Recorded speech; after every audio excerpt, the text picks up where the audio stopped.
Looking at our world from a theological perspective. This is the Theology Central Podcast, making theology central. Good afternoon, everyone. It is Saturday. And are you ready for this? It is Saturday, June the 1st. Can you believe it's June? I feel like it was just yesterday that we were wrapping up Christmas and I was trying to talk about all the things that was going to happen in 2024 and some of the difficulties and concerns and how was the podcast going to be supported and what was going to happen with this and what's the future of Victory Baptist Church and all of those. Remember, I felt like we were just talking about that, but now it is June the 1st, 2024. It is currently 1:28 p.m. Central Time, and I am coming to you live from the Theology Central studio located right here in Abilene, Texas. Now, life can present you a lot of unknowns. How is this going to work? How is this going to work? And what's going to happen here and what's going to happen here? Just like I was talking about in December of 2023 going into 2024, there was a lot of unknowns about 2024. How is this going to work? And what is this? What is the future of the podcast? What is the future of the church? How am I going to support the podcast? Financial situations, financial concerns, all of those kinds of issues. Just a lot of unknowns.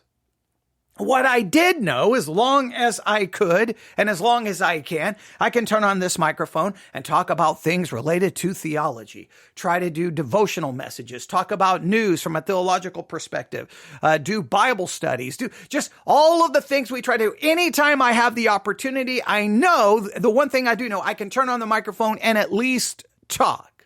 But there's something else I do know. There's something, this is probably as certain as the sun coming up and the sun going down or the earth turning. Okay, we get the idea. I'm not trying to be completely scientifically accurate in that term, sun go up and sun go down, but you get the idea. As certain as it will be that unless the end of the world happens, the sun is coming up tomorrow. The sun is going down tonight, right? As certain as that is, and we all take that for granted. You know that and I know that, right? I know we should say if the Lord wills and, if I'm still alive, but we understand that there's a certain level of expectancy that when you wake up, the sun's going to come up and it's going to be another day.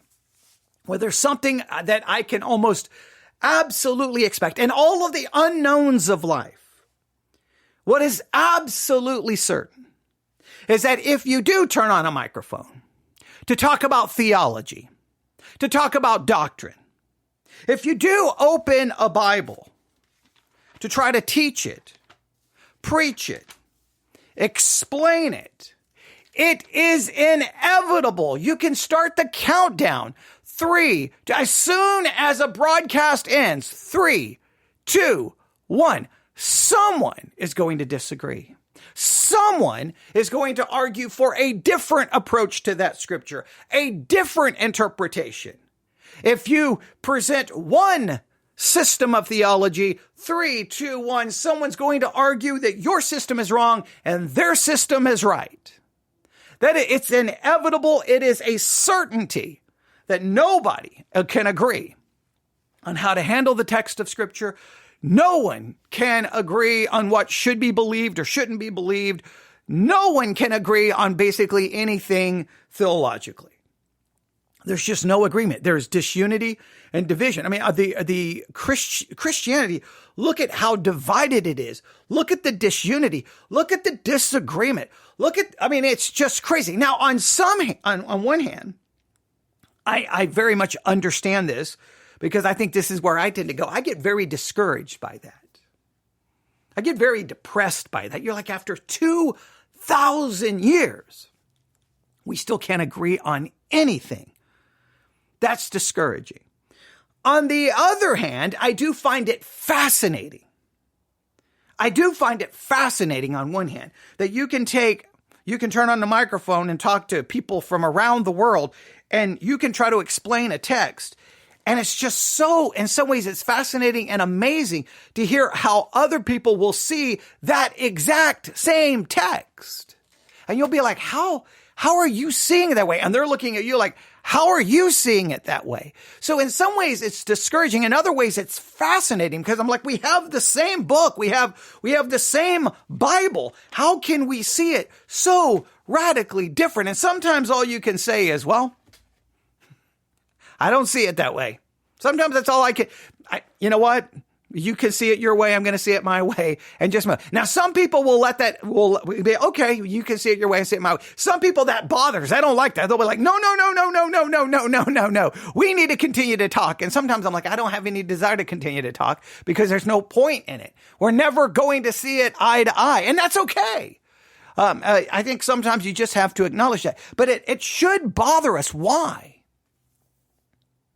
Now, I think part of the problem is that there is no agreed upon hermeneutical system. There is no agreed upon system of Bible interpretation. There is no agreed upon a way and how a text should be viewed. We can take a historical narrative, any historical narrative, right? And some of the people will look at the historical narrative and see it as being somehow prescriptive. It's prescribing something that you should do or they should do or should be done. Well, others will say, no, it's not prescribing anything. It's just descriptive. It's just describing what happened. We're just supposed to understand. No, we have to get something from it. No, it's simply describing something. You can take Acts chapter 2, right? The day of Pentecost. Some people think that that's prescribing what the church should do so that we can have another Pentecost, so we can have another explosion of Holy Spirit power. And all we have to do is if we'll all be in one accord and one place and we'll be praying, then the Holy Spirit will do the exact same thing he did on the day of Pentecost. Others will be like, what are you talking about? That's simply descriptive. The day of Pentecost is a fulfillment of the Feast of Pentecost in Leviticus 23. Like there's a completely different approach to that, but you can't get agreement. And it can be maddening and it can be frustrating, but at the same time, it's fascinating. So I go from wanting to throw my hands up and go, forget it, I'm going to the liquor store, to just going, wow, this is kind of awesome how hearing the different perspectives. So I guess it really depends on my mood on any given day, how I may feel about it. And I'm very obviously aware of this because I have been broadcasting for, almost like 30 years. I've been, preaching, teaching in some capacity, almost from the moment I became a Christian. I've been involved in this stuff forever. And I have grown now after so many years, just kind of now expecting this is what, as much as I expect the sun to come up tomorrow, I expect this to happen. And we've kind of found ourselves in another one of those situations. Now, let me remind you of what we have tried to do.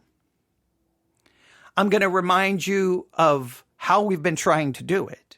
And then I'm going to just try to throw out some of the things that I have received. Now, I'm going to be addressing one specific comment that was left on our YouTube channel.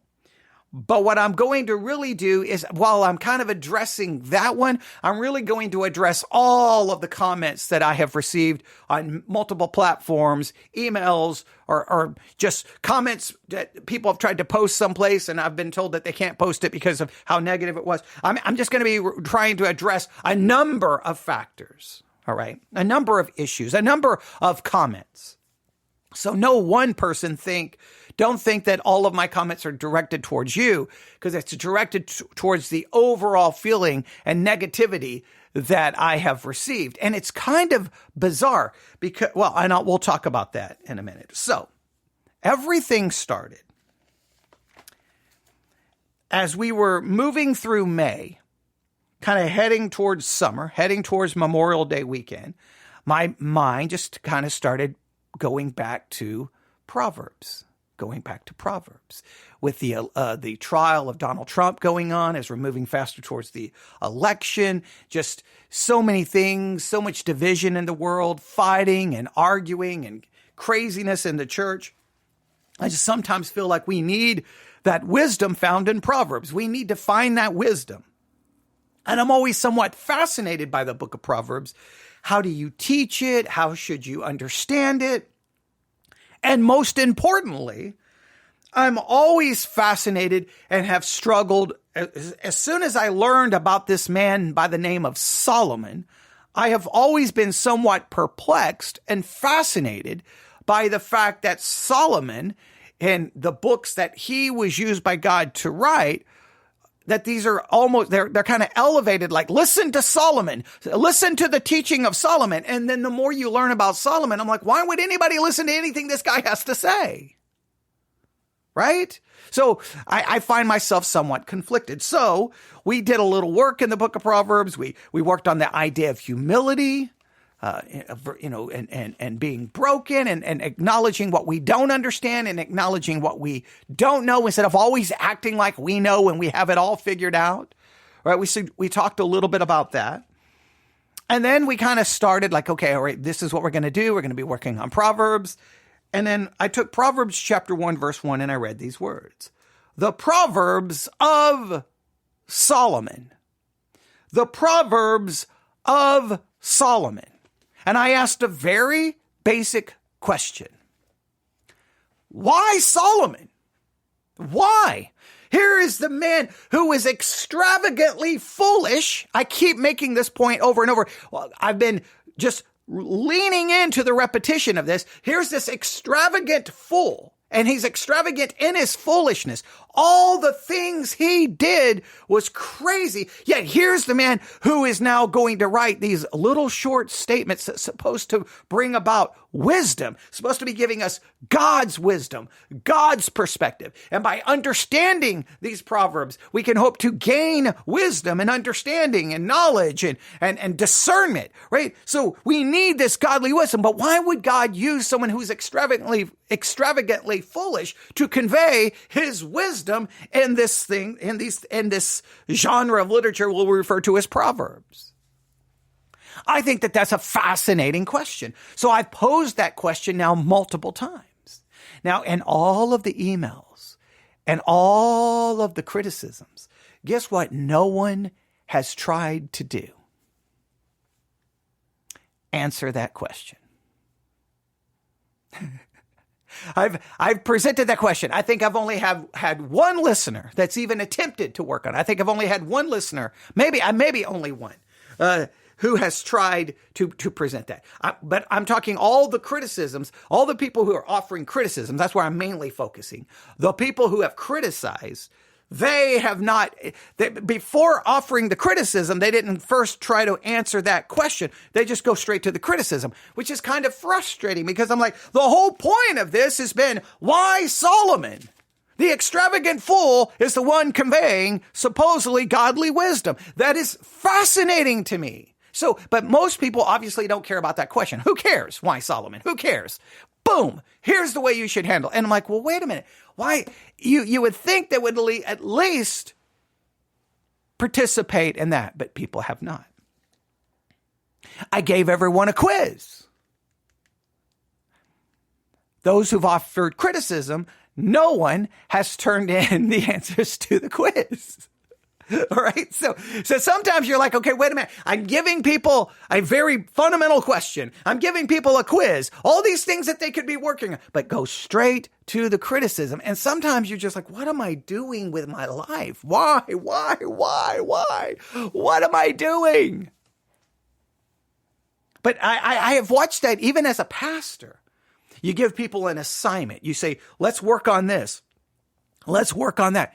They don't want to work on anything. They don't want to do the work. They just want to argue. They just want to fight. They just want to tell you you're wrong. They want to tell you they're leaving your church. They don't want to do the work. They never show up with the work. They just show up with the criticism. And that drives me crazy, right? Like, even if you come up to a disagreement, why wouldn't you not first then want to engage in doing the study and doing the work? Because even if you disagree, you should be getting more from doing the work than just disagreeing, right? You would think so. Okay. So that's where I kind of get a little frustrated. So the question was, why Solomon? So I gave you a quiz. Now, the quiz was very simple. I thought instead of just doing a quiz immediately on Proverbs chapter 1, let's do a quiz that offers that will get people into the background of Solomon. Because by getting into the background of Solomon, maybe then you'll see why I'm asking the question, why Solomon? And then maybe we'll find some very good answers to that question. So I gave you the background. As I gave you the background, one of the first things I asked was, what advice did David give Solomon? And that took us to 1 Kings chapter 2, verses 1 to 4. Okay, 1 Kings chapter 2, verses 1 through 4. And as soon as we start reading this, we kind of figure out immediately what genre of literature we're in, right? Now the days of David drew near, that he should die. And he charged Solomon his son, saying, I go the way of all the earth. And here David starts conveying this advice to Solomon. Now, I have spent now a total of, maybe 5 hours plus, maybe 5 hours plus, maybe even 6 hours, doing messages and teaching, dealing with Solomon and dealing with this historical narrative about David and Solomon. 6 hours. I think that's a lot of work. And not only have I done about 6 hours, I've tried to, when possible, pull out practical things that I think are important. So, for example, right here, now the days of David drew near that he should die, and he charged Solomon, saying, charged Solomon his son, saying, verse 2, I go the way of all the earth.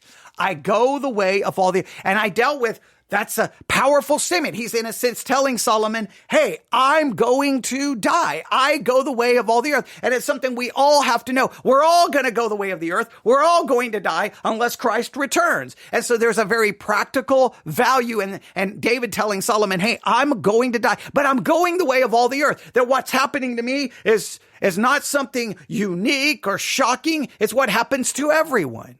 Okay, that's a very valuable lesson to learn. So I tried to make it as practical as possible. I tried to pull something practical, and I pulled something practical from the verbiage that's used in the text. And we went through this advice, and I thought we did relatively good with it. I think we did okay.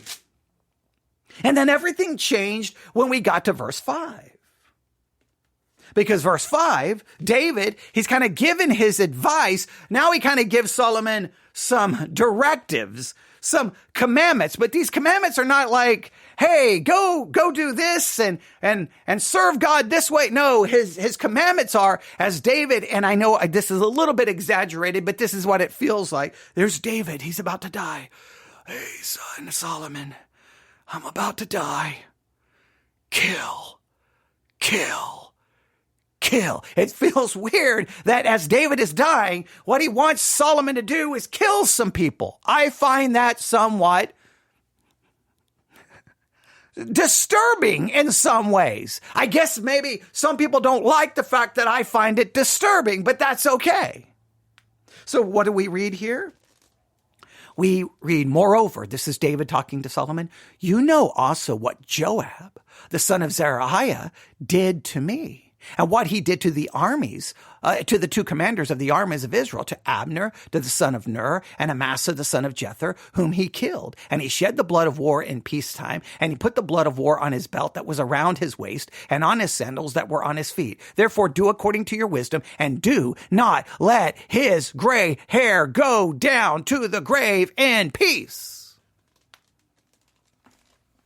So then what we have here is David telling Solomon who to kill. Then Solomon, starts killing. He starts with his half brother. In verse Adonijah, starting in verse 13, the son of Haggith. This brings up then David's issues with having multiple wives and concubines. Okay, then, so we get into all of that. Then Solomon, his killing his brother. How should we understand that? And then Solomon starts killing the people that David told him to kill. But the people David told him to kill, when you start reading their backstory, there's a lot of questionable motives in all of this. And the whole thing is messy and the whole thing is ugly. So we started working through it. 6+ hours working on it. Even did a sermon review. Now, when I do a sermon review, all I can do is review the sermon, right? It's called a sermon review, right? All I can do is review the sermon. But okay, so somewhere in all of this, a lot of people didn't agree. They didn't agree with my criticism necessarily of David. They didn't agree with my criticizing of Solomon. They didn't agree with me questioning the morality of any of this. They didn't agree with my approach to any of this. The disagreements have been somewhat vocal. And I understand that because I think I've stated this countless times. If you want me to handle this text like every other person handles the text, then why are you listening to me? Go listen to how everyone else handles the text. They'll give you your nice little sermon with 3 points and it'll sound wonderful and great and you can all move on. But I believe in doing things differently. I believe in dealing with the text and whatever it presents us, no matter how ugly or uncomfortable it is. I don't believe in turning these characters into one-dimensional superheroes, but that they're real people who are gravely flawed, who we sometimes don't want to undermine or we want to play down their flaws. Sometimes we in a sense, play up their flaws, and then sometimes we play down their flaws. I don't think we're very accurate with them. But here's the question. How should a historical narrative be handled? When you have a historical narrative like this, in 1 Kings 2, what should you do with it? Is it prescriptive or is it descriptive? Well, its primary function is descriptive, right? I don't think that it's descriptive. I don't think there's any way to get around that. Is it prescribing something we're supposed to do? No, I don't think you go to 1 Kings 2 and go, okay, so what we need to do is, this is how we kill our enemies. No, this is saying this is what they did. And then we have to struggle with the ethics of it and the morality of it and the reason for it and the motives in it. Because this is not one-dimensional like, well, these are the good guys, so everything they do is good. No, these are sinful human beings just like you and me. So I think it's perfectly okay to get into the why, the what, the how, the backstory. Now, the goal was for me to focus on Solomon. What is Solomon doing here? And we realized that to even figure that out, we have to kind of go even further back, and especially when we got into Joab, the son in 1 Kings 2:5. Joab, the son of Zeruiah. Oh, that got all complicated. But what do you do with the text? Now, what most pastors do will give you the basic. They'll kind of basically repeat the text. They'll basically repeat it, kind of retell it, and then they're immediately going to go into some kind of all application. In other words, the original characters are used just to lay the foundation, and then the original characters get knocked off the page, and then it all becomes about us. It all becomes about us. Or we start trying to find other things to pull into the text that has nothing to, I don't think has anything to do with the actual text. So what do you do? Well, I want to give you 2 words. 2 words. This is before we even get to criticism. I want us to get to 2 very important words. Now, I've got multiple sources that talks about this, but let's do this. The first word is exegesis, and the second word is eisegesis. Exegesis and eisegesis, right? You probably are very familiar with these terms. They're used a lot in church. We do exegesis of the scripture.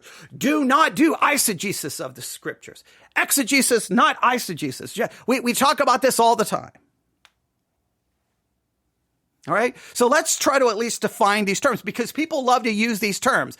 Exegesis, not eisegesis. People use that term, right? People may accuse you of something or say you're not doing something, and they'll use the term exegesis or eisegesis. It's like, I think sometimes it's like someone will accuse someone of being an antinomian. They don't have because they've heard this theological term. Now, some people who uses the term exegesis or eisegesis or hermeneutics or exposition or some of these terms, I think some people are very, very, very familiar with the terms, very well founded in it. They've studied what these words mean. They've read books on hermeneutics and what exegesis and eisegesis is or isn't, biblical interpretation. They may have taken a course on it. I think some people are very, very, very, very, very, very, very well understanding of these things. And I think some people just start using terminology because it's the terminology used. So let's at least try to get some basic ideas. So we have a historical narrative, 1 Kings chapter 2. What should we do with it? Ladies and gentlemen, what should we do? What would be your approach?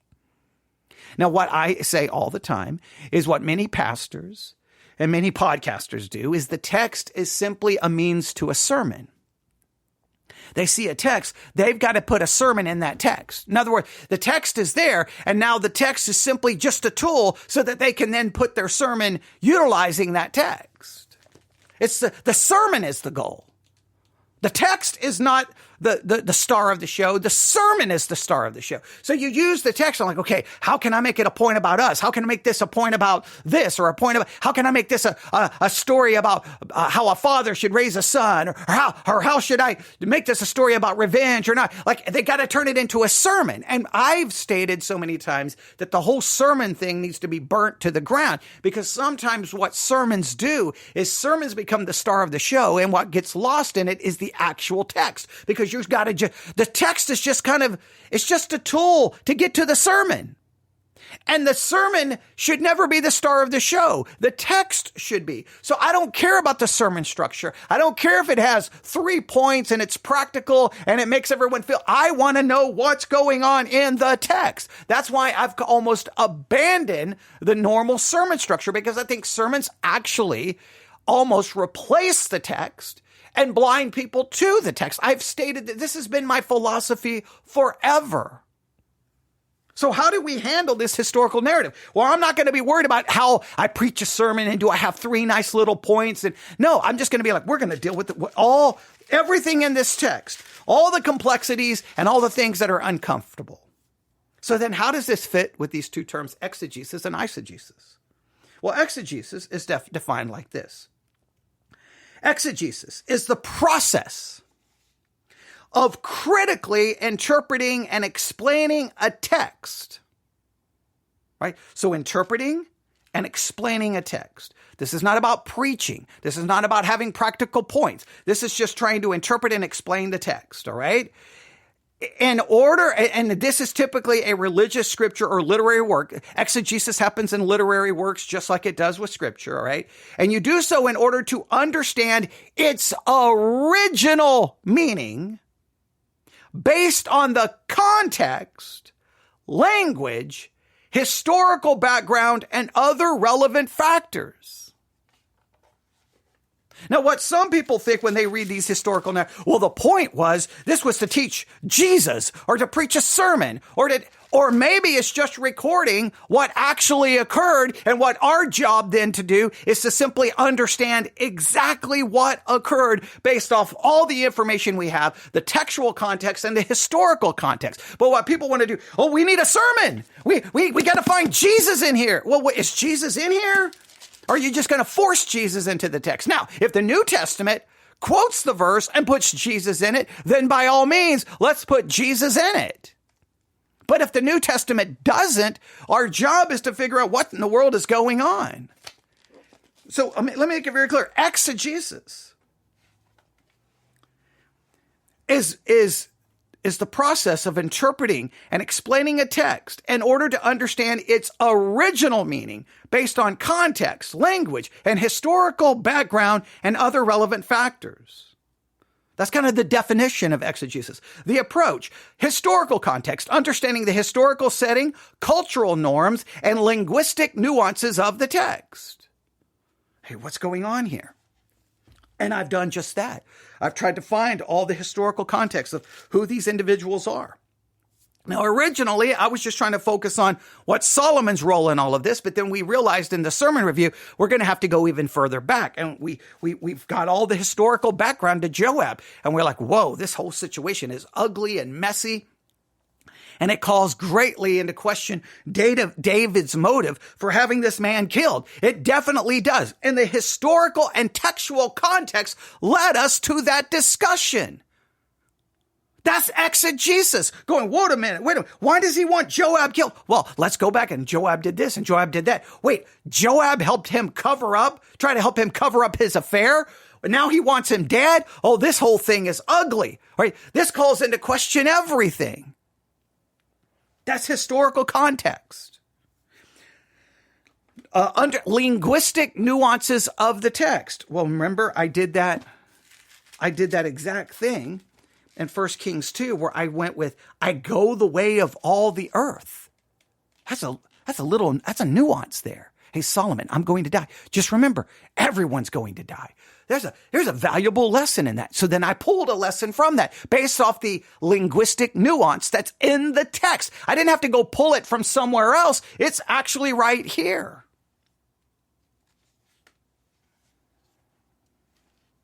So the historical context, understanding the historical setting, cultural norms, and linguistic nuances of the text. So that's the first thing, a part of when you're going to do exegesis, you do the historical context. Secondly, language study, analyzing the original language. Now, we haven't done a lot of work in the original language. We didn't do a lot of work in Hebrew, but I think we did look at the language that was used to try to grasp this precise meaning of words and phrases. We've tried to understand the exact meaning of these words and phrases. Well, you know where we did that? Go back to 1 Kings chapter 2. I go the way of all the earth. Be strong, therefore, and prove yourself a man. Prove yourself a man. Guess what? We did work on language study on trying to understand that phrase and exactly what was meant. So number one, we have historical context. Number two, I think I said, I don't even know what word I used. Number two, language study. All right. So these are our approaches. And we've done all of that. All of that has been done. And all of the 6 hours, all of that has been done. There's been historical context and there's been language study. Number three, literary analysis. Examine the structure, style, and literary devices used in the text. Well, I've been very, very adamant about the literary analysis that this is a historical narrative, and we should approach it as a historical narrative, meaning it's more descriptive than it is prescriptive. I've done that. So in handling this text and the 6+ hours of study, I have done historical context, I've done some language study, and I've also done some literary analysis. Number 4, comparative study. Compare the text with other related passages to gain a comprehensive understanding. Well, guess what? When we started looking at Joab, we ended up going back in the text. We ended up in what? 1 Samuel, 2 Samuel? We did that. So we've done historical context, language study, literary analysis, and comparative study. Objective interpretation. Striving for an impartial interpretation based on evidence and scholarly methods. That's exactly, I've tried to be objective and trying to interpret what is happening here in the text. We have David telling his son to kill people as David is about to die. Who is he telling him to kill? Why is he telling these people to be killed? Why is Solomon killing all of these people? What is going on here? The objective interpretation is not to go, oh, let's find hey guys, don't look at the killing. Don't look at the questionable motives. Don't look at the possibly subjective morality here. Let's make it about Jesus. No, let's figure out what's going on here. So I think I've done all of that. The goal of exegesis is to uncover the intended meaning of the text as understood by the original author and the original audience, providing insights into the message and context of the passage. How was this to be understood in its original context? When the original people read this, where they're going, look. We have 1 Kings chapter 2. This is going to be great for sermons. This is going to be great for devotionals. This is going to be great for Bible study. The original audience would not have understood anything like that.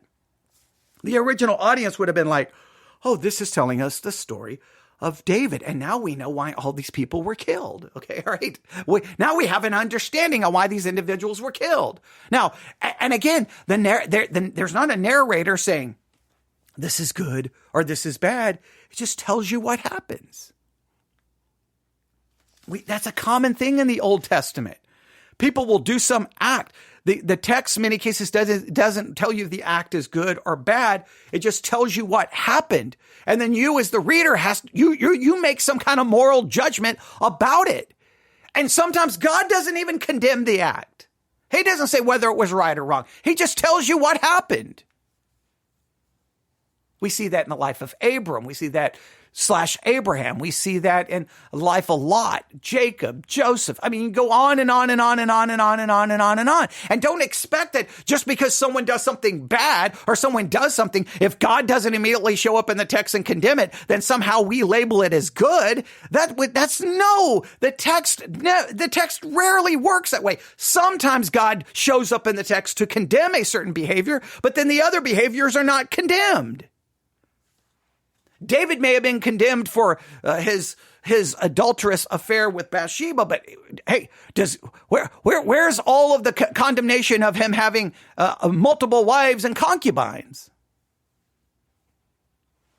God doesn't always show up and condemn something. Just like every time you sin, God doesn't just show up and immediately let the world know. So I think we did all of that.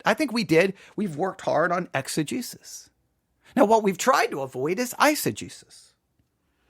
Eisegesis involves interpreting a text based on one's own preconceived notions, beliefs, or agenda, often reading personal ideas into the text rather than drawing out the intended meaning. Meaning sometimes people will go to the Old Testament and we will read things into it based off our beliefs about Jesus or beliefs about this we read it into the text. Well, you can't read it into the text if the original author and the original audience would not even know what you're talking about. Now, the only time we can do that is when the New Testament takes those Old Testament passages and places something into the text. Then we can go back and read it into it. Why? Because God inspired New Testament authors to take that Old Testament passage and say, this was pointing to Jesus.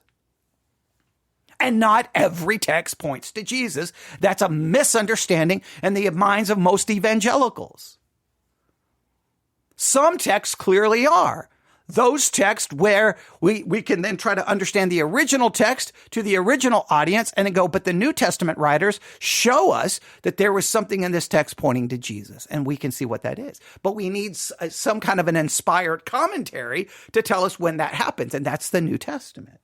So you don't go back and read stuff into these historical narratives. You cannot do that. Now, when it comes to eisegesis, that's what it is. It involves interpreting a text based on one's own preconceived notions, beliefs. It's your beliefs. Sometimes you're reading into it, or your own agenda. You don't bring your agenda to the text. The text is the agenda. And you often read your own ideas into the text rather than drawing out the intended meaning. The approach to eisegesis is different than the approach to exegesis. It is subjective interpretation, projecting personal views, biases, or ideologies onto the text. Leave your subjective interpretation out of it. Do not project your personal views, biases, or ideology onto the text. You ignore the context. You disregard the original context, historical background, and linguistic considerations. You just ignore what's the actual history because you're trying to put something else onto it. Selective reading. You cherry pick verses or passages to support your predetermined conclusion. You're like, hey, this is what I think 1 Kings chapter 2 should be about. So what do? You go find other passages that may have zero connection to 1 Kings and then read it into 1 Kings. You can't just grab any passage and connect it to 1 Kings. Confirmation bias. seeking to validate one's own beliefs rather than seeking the true meaning of the text. Hey, this is when you seek to validate your own belief. You have a belief. Now you go to the text to validate your own belief. You don't go to the text to validate your own belief. You go to the text to figure out what it means, whether it confirms or denies your belief. Your belief is irrelevant to the text. An accurate interpretation. Eisegesis will result in misinterpretation and distortion of the original meaning. Eisegesis can lead to misrepresentation of the text, distortion of meaning, and the promotion of personal agendas rather than providing an accurate understanding of the original message. And all I have tried to do is get to the original message in 1 Kings chapter 2. All I've tried to do is try to figure out why Solomon, by going back to some of this background information that is connected to him. All to try to understand the original. I think I've tried to do exegesis. And I think I've done everything in my power to avoid eisegesis. Now, hopefully that will answer some of the criticism. I doubt it will. But I'm going to at least look at one comment. One comment. Everything I just said for the last 40 minutes has not been directed at any specific comment or email. This is just, I'm responding to all the criticisms I received, not just over Solomon, just in general over years, even from people who've attended my own church. All right? So that's a general response to everything to try to prevent me having to do this in the future. Now, we're going to get to a specific comment. Here is the comment. As much as I love your New Testament and church content, God bless you for that. Your take on the Old Testament is a bit disappointing. All right, now, first, anyone who takes time to listen and take time to comment, I am grateful for and I'm thankful for. Even if they dislike it, even if they're not happy with it, even if they're disappointed in it. I'm still grateful that they took the time to listen because they have a million choices so that I don't have to listen to me. So I am grateful that they took the time, and I'm grateful that they comment. So what have I done with the Old Testament that is so disappointing? Is there any exegesis at all? Okay, now wait a minute. I've done 6 hours minimum on all of these issues with 1 Kings. And there's been no exegesis? I just went through a list of what exegesis is. I think I've done nothing but exegesis according to the actual definition of what exegesis is and how you're taught exegesis in seminary or Bible college. So I'm a little baffled. There is no exegesis. What is exegesis then? Like I must have learned exegesis and all the schooling. I must have been in the wrong class because I think everything I'm doing is trying to be as literal to what exegesis is as humanly possible. What is this text actually about?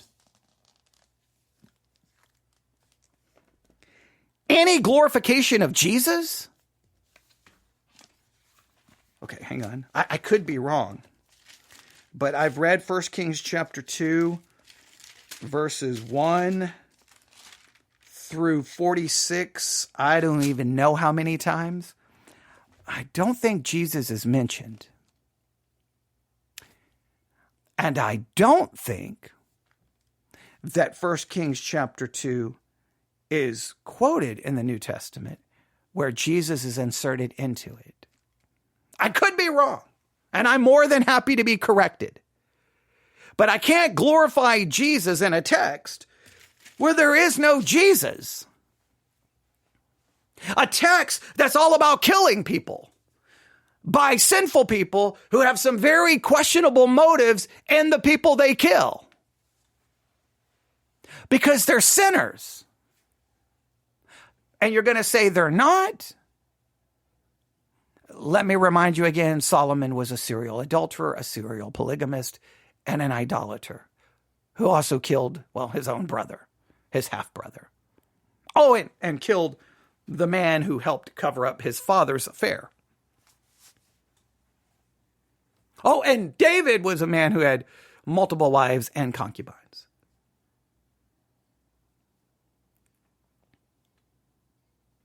But I'm supposed to glorify. Now, I can glorify Jesus in this. In fact, I think I actually did this. I think I demonstrated that by showing all of these men, showing the sinfulness of these men. Did we not go to Romans chapter 4 and talk about how we are saved by an imputed righteousness?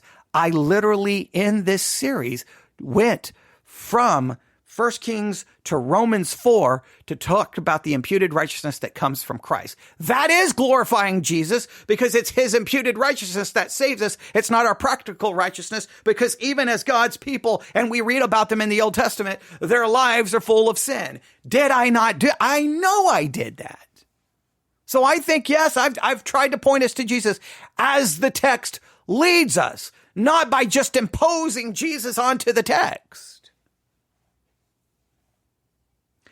Any appreciation of prophecy in regards of David's and Solomon's foreshadowing the coming kingdom of the Lord.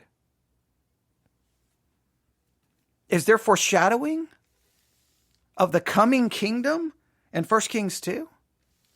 Now, if you're going to say there's foreshadowing, based off what? Does the New Testament quote 1 Kings 2 and tell me that it was a prophecy and pointing to the coming kingdom? Or is there anything in the New Testament that would justify that hermeneutical approach?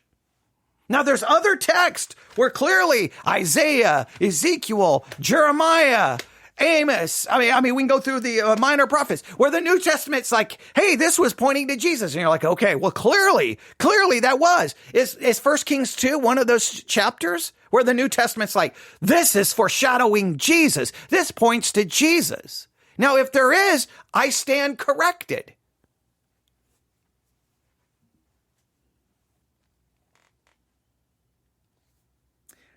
Till 1 hour and 4 minutes so far, it's just storytelling and regurgitating the text, isn't it? So just storytelling and regurgitating the text. Well, it's a story. It's a historical narrative. What do you want me to do with it? What would you like me to do? What would you like me to do? Not tell the story? Not explain the story? Not expound the story? That's exactly what exegesis is to give you the meaning of the text and to make sure we understand exactly what's going on by looking up supporting verses, which is what we did in looking up the past of Joab. And the criticism here seems to be coming from my sermon review. I don't know what you want me to do in a sermon review. I can only review the sermon that I'm reviewing. Am I supposed to just, like, that would go? I'm reviewing a sermon.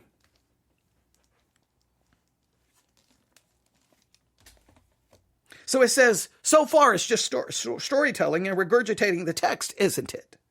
Spiced with doubts and questioning morality. Spiced with doubts and questioning morality? Well, I don't know what doubts I'm casting, but I am going to question the morality. I question my own morality. Why wouldn't I question the morality of people having people killed? They're having people killed. I think I have a right to go, I don't know. What's happening here? Why are they having, what's the motives for having these people killed? Wait a minute. You're going to kill Joab? Oh, this one looks ugly. This one's not so sure. I'm not so sure about this one. Right? And everyone who has emailed me to discuss this, they have their own. Look, I may be questioning the killing. Other people have weird reasons to justify the killing. So everyone is making some kind of moral judgment about the killings. It says, okay, fair enough. Question anyone's morality and you will always be right. But is this really anything you can pull from the text? What am I pulling from the text? It's literally in the text. This man has this man killed. This man has this man killed. But this man, if you go back and read all of his story, why is David having this man killed? David's going to have someone killed who he promised he wouldn't kill. Why is he having Solomon kill him? Wait, why is Solomon having his brother killed? Well, maybe what his brother is doing is questionable and like he's trying to take the throne, but is that the right way to go about it? Or maybe he should. I had some emails from people saying, well, I have no pity. I can't remember the exact words they use. No mercy or no pity when it comes to Adonijah because of all the things he tried to do. And you may be completely right about that. I want the people who emailed me about Adonijah, you may be completely right. So you can offer an argument that maybe it was justified. Maybe you can make an argument that it wasn't justified. Maybe you can make an argument, is this the way God wanted to establish the throne? Through these men killing each other or having people killed? Where does the sovereignty of God comes into play versus man just killing people to establish their throne? I think those are reasonable questions. Those are questions that arise from the text itself. That's not me imposing the questions on the text. Anyone reading the text should be like, well, wait a minute. Why is he killing that person? Well, because this person did this, this, and this. Why would he kill him? Oh, I can see why he killed that guy. That guy helped cover up his affair. I can see that. And now he's about to die. So yeah, get rid of the man. Like people, this would be any reasonable conversation from anyone reading this, because these questions arise from an actual reading of the text. These may not be questions that come from people trying to preach a little sermon, but I've tried to make it very clear. I'm not here to preach little sermons. I'm here to try to figure out the text.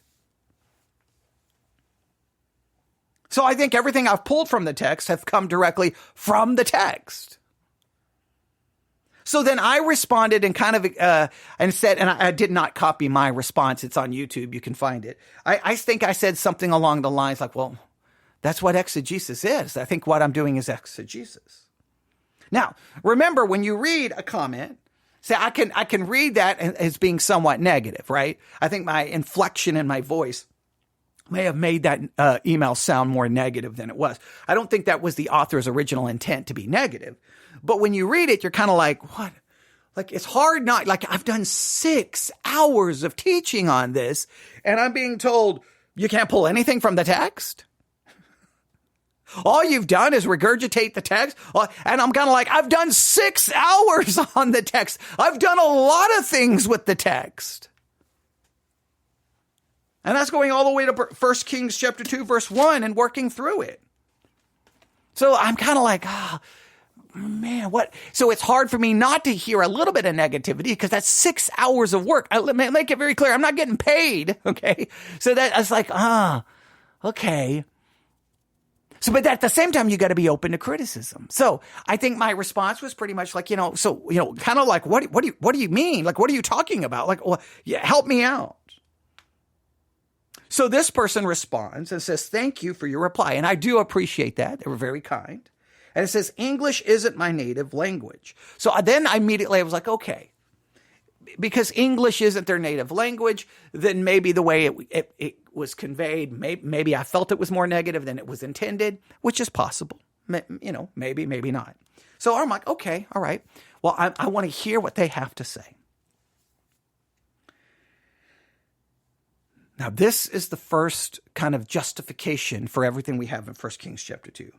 God's anointed king has the right and the duty to get rid of those who are opposing God's declared will and are going to corrupt his reign. Oh, now, wait a minute. So you're telling me that Solomon has the right to kill all of these people simply because he's God's anointed king? The anointed king can just kill anyone who could possibly corrupt or oppose God's will. Well, wait, wasn't Solomon opposing God's will throughout his entire reign? How many women? How much adultery? How much polygamy? How much wealth? How many foreign women? How much idolatry?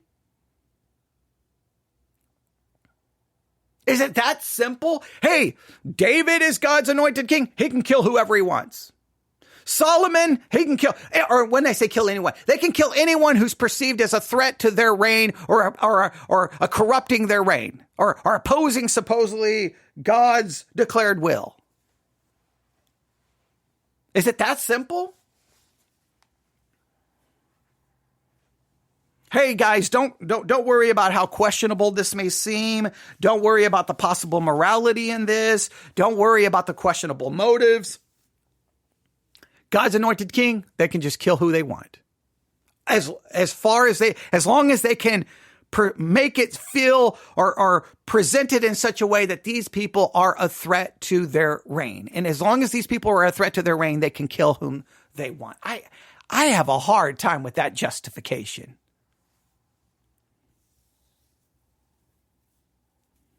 Was it okay for David to kill Uriah the Hittite? I mean, Uriah could have been a threat to David's king and his kingdom and his reign. Was it justified? Or was that one not justified?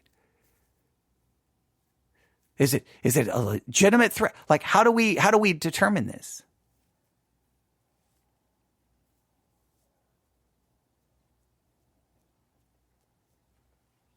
Is there no other way to maintain your reign? Is there no other way to maintain your power other than killing people?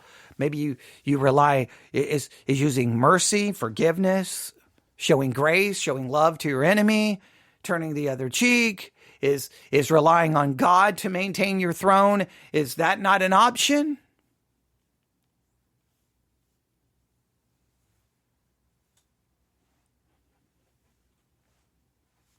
I mean, so when the king has someone killed, is it subjective morality or is it an objective morality? Well, if that person is perceived as a threat in any way, shape, or form, you can just have them killed. I struggle with that. And what are you basing that off of? Like, what is the basis of that? Like, what is the justification for that view? Are you telling me that an anointed king can't do wrong? I think every action of the anointed king can be just as much questioned as anything else because these anointed kings were sinful human beings. And we know that because of all of their failures. From Saul to David to Solomon to the divided kingdom, whether north or south, these kings were very much men with feet of clay, and their actions sometimes were done out of very selfish motives, not godly motives. And then there's this question. Why didn't neither God directly nor the prophet Nathan intervene at all in the way Solomon constituted his reign? Was as sinful and murderous as you suppose. So I am supposing that Solomon's reign was sinful. I'm supposing. The text obviously does not demonstrate that Solomon's reign was sinful. What? 1,000 women, that's not sinful. Idolatry, that's not sinful. The wealth, that wasn't sinful. I can look up almost any book about the reign of Solomon and everyone's like failure. Most everyone will, maybe not so much from the pulpit, but most any book of a scholarly nature will acknowledge it, will acknowledge the sinfulness here. I'm supposing it's sinful? The text demands I say that. That's the whole reason I asked the question from the beginning. Why Solomon? He was an extravagant fool. There's no way to get around it. So why didn't God intervene? Why didn't God, look, there's a million examples in the Old Testament. Why didn't God just step in and go, that's wrong, or that's wrong, or that's wrong, or that's wrong? Why didn't he step in and say, hey, Lot, you probably shouldn't give your daughters to the men of the city to use. Maybe that's not such a good thing. Hey, Lot, maybe you shouldn't get drunk not just once or twice and have physical relations with your daughters. I mean, there's a lot, but yet he's called a righteous man in the New Testament. Does that mean those actions weren't wrong? Well, he's declared righteous because of his faith, because of an imputed righteousness. We've talked about that. There's plenty of examples where God does not intervene and say something is right or wrong. That has been one of the biggest difficulties and criticisms many people have had with the Bible throughout history. Well, why doesn't God condemn that? God has mercy in whom he will have mercy. He brings judgment in whom he will have judgment. Sometimes it makes no sense from a human perspective. You can't just say, well, then God's okay with it. Well, hey guys, I've committed a lot of sin. God hasn't shown up and said anything to me. He hasn't sent a prophet to me. So that must mean God's okay with my actions. He shows up and kills some people for lying in the New Testament. How many other people lied that he didn't kill? I mean, I just don't understand that. Like, this is all to justify. So maybe hey guys, Solomon really wasn't that bad because God didn't say anything. Is that how? So for any time anyone does something that's even remotely questionable, unless we can find a verse where God says it's bad, it's not bad. That's the hermeneutic that we're going to utilize?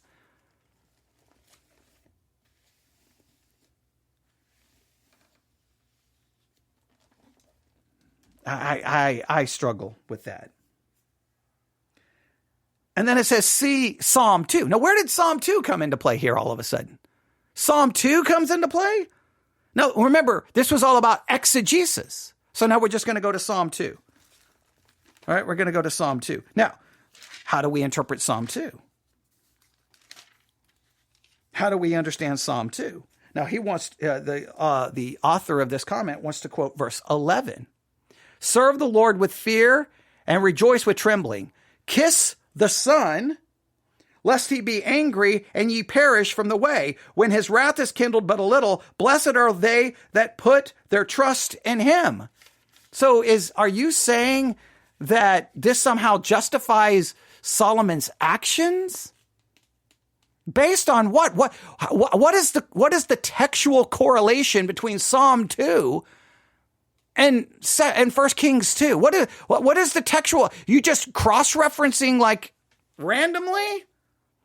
Most would interpret 1 Kings chapter or Psalm chapter 2 as a messianic psalm, that this is ultimately referring to Christ, not to Solomon.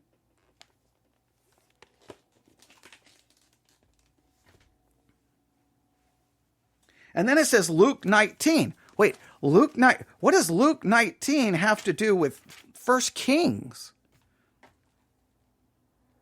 Luke 19, verse 27. All right. So we have no context here, okay, but Jesus is talking, all right? Jesus is talking. And then in verse 27, he says, but bring here those enemies of mine who do not want me to reign over them and slay them before me. No, wait a minute. Is that referencing Solomon?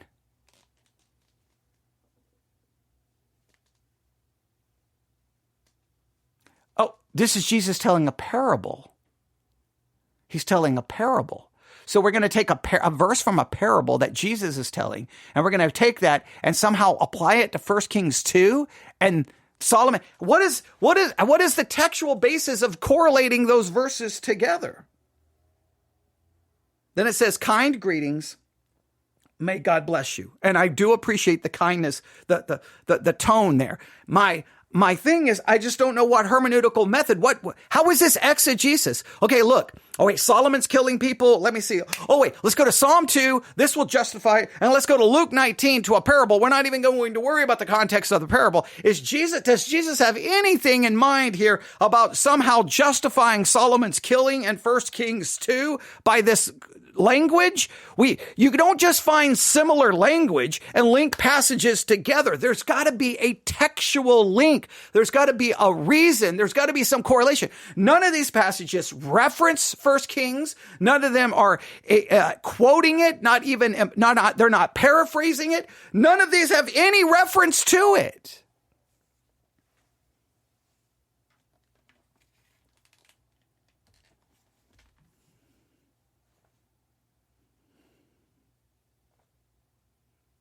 Now, by all means, I challenge everyone to go to Luke 19. And the parable starts in verse 12. So read the parable 12 to 27, and then you tell me what the purpose of the parable is. Someone summarized to me the purpose of the parable. What is Jesus trying to convey in the parable? Is he trying to tell these people, hey, when you read 1 Kings 2, don't get so upset with Solomon because he's doing this. And Jesus there is not expounding, justifying, explaining. He's not doing anything with 1 Kings 2. See, this is what frustrates me with Christianity. It's like, hey, are you going to do any exegesis? And then you demonstrate, wait, what is, that's not exegesis.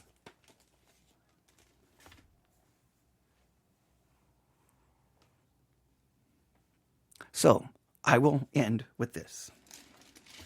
1 Kings chapter 2 is a historical narrative. In 1 Kings chapter 2, we have David, who's fast approaching his death, calling in his son Solomon to give him some advice, which he does in verses 1 through 4. Starting in verse 5 and following all the way down to verse 10, 5 through 10, David gives Solomon some specific directives, and these directives involve killing some people. Starting in verse 12, Solomon now is on the throne, he's reigning, everything's good. Then his half-brother Adonijah comes in and is like, hey, Bathsheba, can you help me out here? I want to marry this woman. Now, there is obviously deception and motives and trying to, he's the older brother. If he marries, does he have a right to the throne? He's tried to get the throne before. There's questionable motives. I know this is a shock. There's some questionable motives going on here. Then Solomon reacts. Solomon's reaction is pretty strong and pretty direct. Now, some of you believe that Solomon is perfectly okay here. I think it's perfectly to say, is there not a different approach? Could he not handle this in a different way? And then you could get into, why did Bathsheba say, okay, I'll go ask. Why didn't Bathsheba say, hey, look, I don't know what you're doing here, but clearly your motives are wrong. Maybe you should leave, because if I tell Solomon you're dead, does Bathsheba, can we not call into question that? Right. Look, we can call into question David's motive in having the people he lists killed, why he wants these people killed, because some of these are very questionable, right? One of them, David said he would not kill, but now he wants him killed. There's questionable here. Then Adonijah shows up. His motives are questionable. Bathsheba, her whole approach, her motives are questionable. Solomon's approach then in killing these individuals, we could talk about, well, right, wrong? Is his motives right or wrong? Or is this Solomon simply trying to protect his rule and reign, power and position? Now, you may want to argue, well, he has a right to do that. Maybe he does, maybe he doesn't.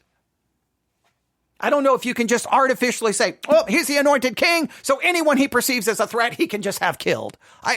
Where do you get that? Do you get that from Luke 19? Do you get that from Psalm 2?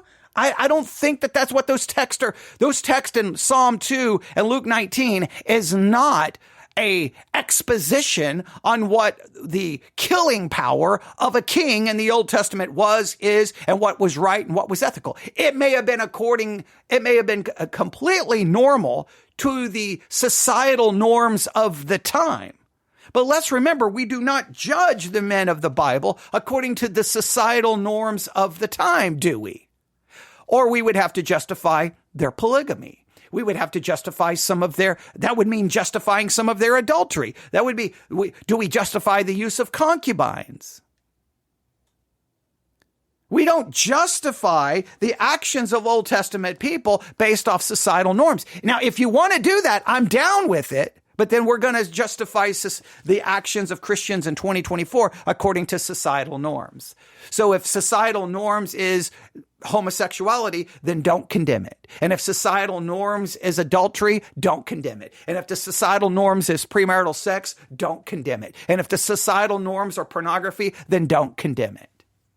We don't judge the people in the Bible according to the societal norms of the time. We judge the people according to what we believe God's law states, just like we still condemn societal norms today based off what God says. And we condemn our behavior. I condemn my behavior, even though I could argue the way I was raised, I'm just acting according to the societal, the norms of my family upbringing.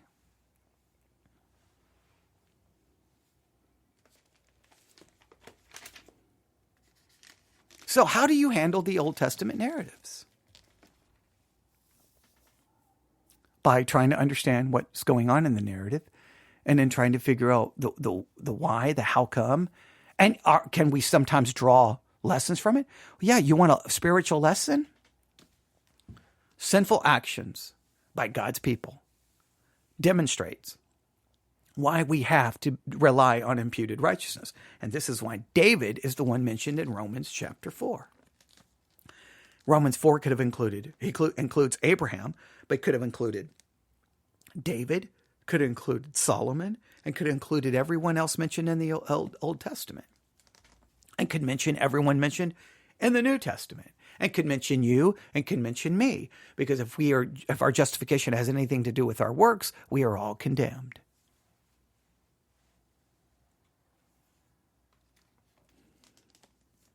Now, to the person who sent these comments, I greatly appreciate it. I'm challenging some of it, yes. Now, we may not agree, and that's perfectly okay, because rarely do Christians agree. I understand that. Some of my comments are not directed in any way, shape, or form towards those comments. Those are to all the other comments in general and how I approach the text. But I'll say it again. As far as this podcast and my preaching, I will continue forever how much longer I'm behind this microphone or ever how much longer. And I don't know how much longer I will be. I don't know. Ever how much longer I'm going to do it. I am still committed to what I've been committed to. Offering something that you don't typically hear. Instead of putting together three little points and a nice little sermon, I'm going to stay true to trying to figure out what the text says. I'm hitting the microphone. And just trying to be true with the text and struggle through it and inviting you through the process. And when I review a sermon, I got to get this. Sometimes people misinterpret sermon reviews. Sermon reviews is me listening to a sermon with you in real time. So because I think some of these criticisms was to the message where I'm doing a sermon review. I don't know how you can criticize me for a sermon review. I'm reviewing a sermon. All I can do is comment, analyze, and critique what I am hearing. I don't know what I was supposed to do there. I don't know what. Those sermon reviews, I don't listen to the sermons in advance. I listen to the sermon with you in real time. It's like we're listening to a sermon together. So I'm going to have to do, I know people get mad at me. You repeat yourself. Obviously, I need to repeat myself more. A sermon review is me listening to a sermon with you in real time, reacting in real time. It's not a rehearsed, I go pick a sermon so that I can pick on it. I pick a sermon so I can listen to it. I can only react to what I'm hearing in real time. I can't just stop in the middle and go, let's do a 5-point, I'm just reacting to it in a real time. I've got to finish the review.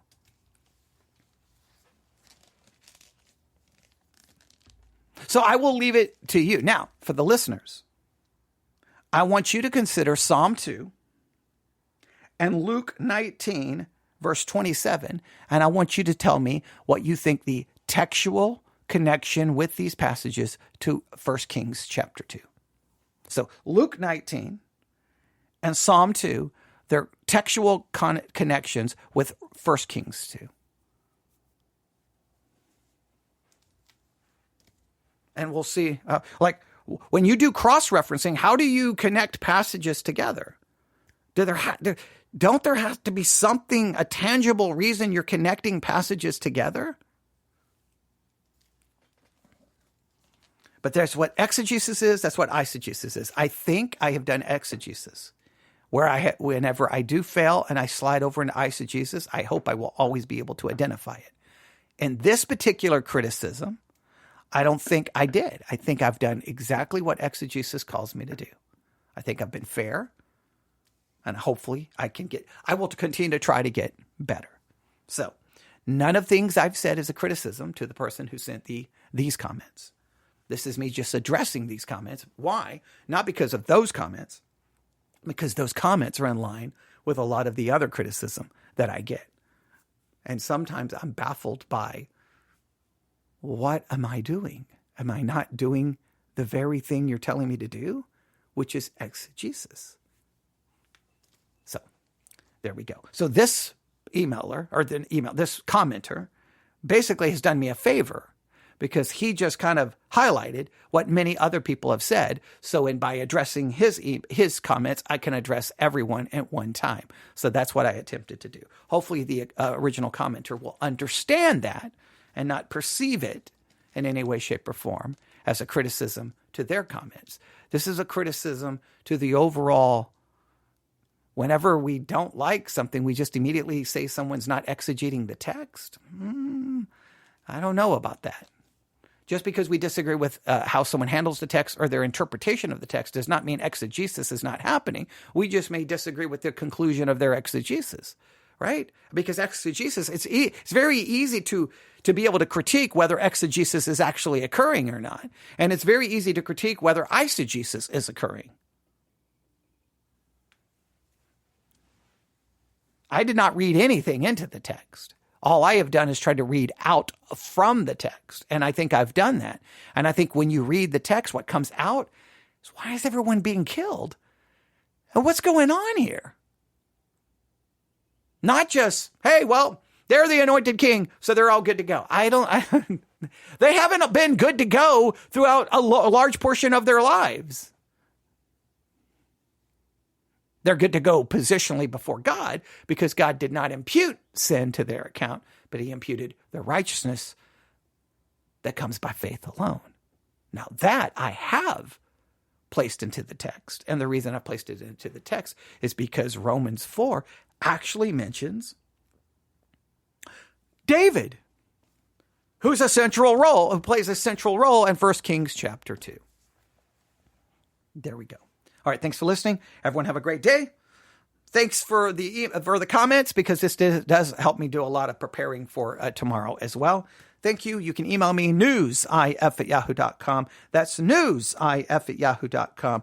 That's newsif@yahoo.com. God bless.